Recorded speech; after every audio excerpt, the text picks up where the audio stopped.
34 വർഷത്തെ ചുമട്ടുതൊഴിലിന് ശേഷം വിരമിക്കുന്ന ചെറുപുഴ ടൗണിലെ തൊഴിലാളിയായ കെ തിലകന് സംയുക്ത ചുമട്ടുതൊഴിലാളി യൂണിയന്റെ നേതൃത്വത്തിൽ യാത്രയയപ്പ് നൽകി.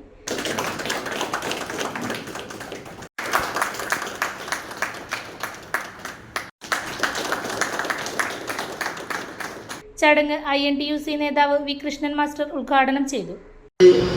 നഷ്ടപ്പെട്ടുകൊണ്ടിരിക്കുന്ന ഒരു സാഹചര്യമാണുള്ളത്.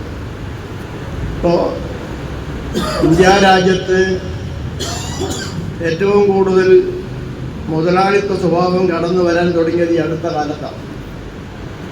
അവിടെ എല്ലാ കാര്യങ്ങളും കാശുകൊണ്ട് നേടാൻ പറ്റുന്ന രീതിയിലേക്ക് നമ്മുടെ ഭരണാധികാരികൾ കുത്തക മുതലാളിമാരെ വളർത്തി എടുത്തിരിക്കുകയാണ്. അവർ ഓരോന്നായി തൊഴിലാളികളുടെ ആനുകൂല്യങ്ങൾ നിഷേധിക്കുകയും ഇന്നിപ്പോൾ കേരളം ഒഴികെ ഒരു തരത്തിൽ പറഞ്ഞാൽ കേരളത്തിലും മഹാരാഷ്ട്ര, ബോംബെ മുതലായ സ്ഥലങ്ങളിലും ഒക്കെ തൊഴിലാളികൾ സംഘടിതമായി പ്രവർത്തിക്കുന്നുണ്ടെങ്കിൽ പോലും മറ്റു പല ഭാഗത്തും തൊഴിലാളികൾ സംഘടിതരല്ല.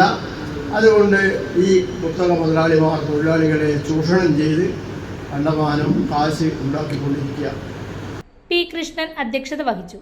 KM Shaji, Saleem Thekkattil, KS Dileesh Kumar, RK Padmanabhan, Aneesh Antony, Varkey തുണ്ടിയിൽ, P Gopinath, ATV Rajesh, Sulekha Vijayan, PP ബാലൻ, MV ശശി എന്നിവർ സംസാരിച്ചു.